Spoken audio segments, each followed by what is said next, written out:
You are Black in the Green Room with me, your host, Keith Underwood. And this is your spot for real talk about entertainment with entertainers, creatives, and showbiz professionals. All right, Keith Underwood for Black in the Green Room, EUR Web, and LA Sentinel. How you guys doing? Doing All great. right. How are you? Good, doing good. So I'm not going to waste a lot of time. So you both play husband and wife in Sarah's Oil. How did your real life relationship influence your on-screen dynamic in the story? You know, it influenced it in so many ways, more than really can be listed. But there was a trust and a security that was built in, an intimacy that was built in, a chemistry that was already there, so that when it came time to actually, do the work with one another, with Naya and Adion, who play Sarah and Junior in the story, there was just like everything was laid out. The table was set, and it really allowed for the storytelling to take place in a rich kind of authentic way. And in ways that we couldn't have possibly strategized or planned ahead of time, but we just really allowed God to kind of take over and do what he wants to do with it. And it was a beautiful experience. Nice. All right, so Sarah's Oil, it highlights a powerful piece of overlooked Black history. How do you see storytelling like this contributing to cultural awareness and activism today? Thank you for that question. And honestly, I think the answer is within the question. I think that these kinds of stories do just that. I think they cultivate that awareness, and I think that they shift paradigms. I think that they teach people a little bit more about themselves and their communities. And I think that these kinds of stories are vastly important. I think they're invaluable, and these are the kinds of stories that we want to tell, the ones that glorify the Lord, but that also teach you something new, stories that we have not heard about that changed the course of American history. Because this is American history. Black history is not separate from American history. It is American history. It's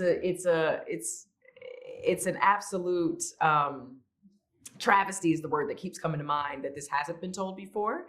And even beyond the Rectors, all of these communities that were built in the early 1910s in Oklahoma, it wasn't just Greenwood. It wasn't just Black Wall Street. There were so many of them, and they were successful. They were self-sustaining, and it's important that we know that. It's important that we know Sarah Rector existed, that she was driven by her faith and conviction, that Joe and Rose built a family that was grounded in the Lord and in their faith and answered the call of God at great cost.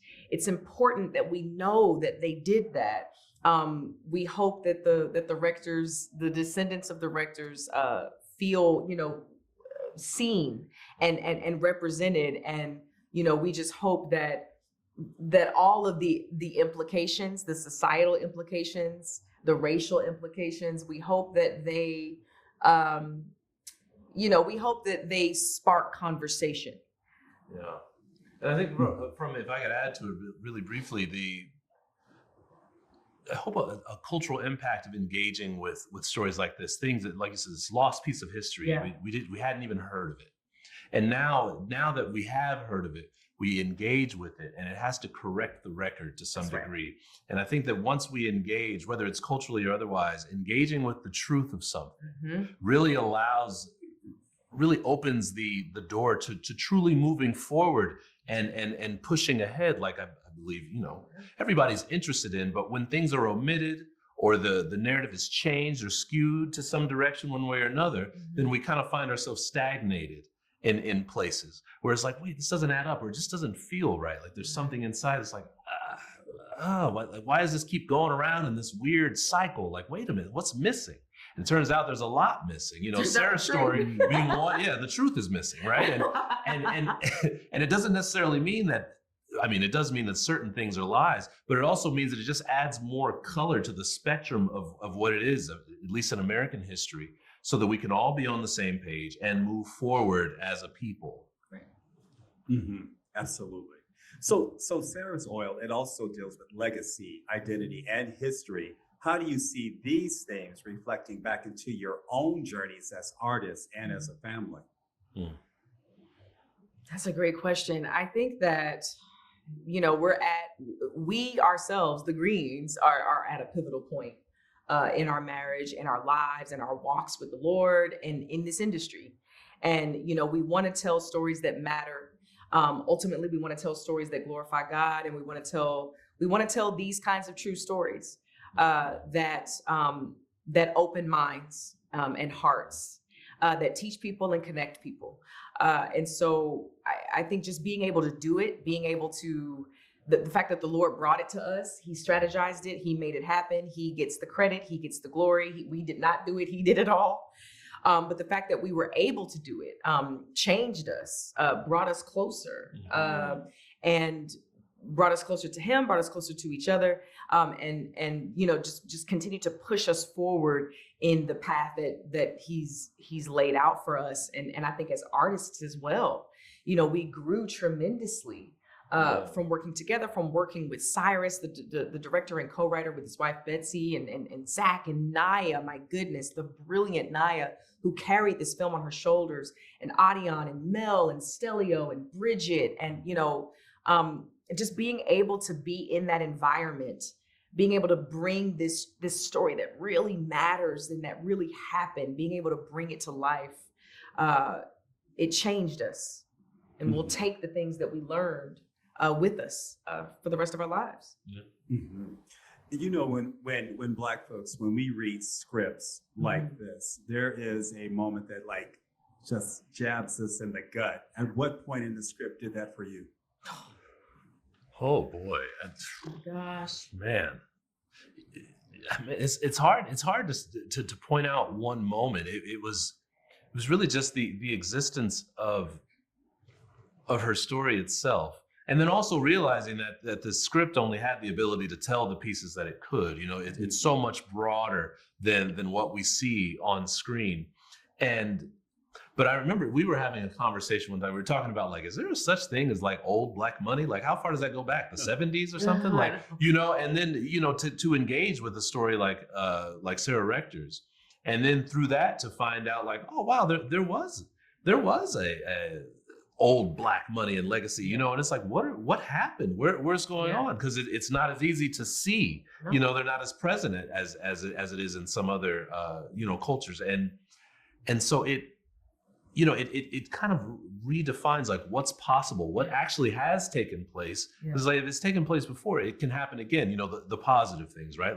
The things that we should learn from and leave in the past ought to stay there. But there's a growth and an expansion. There is of even what you can believe God for. Is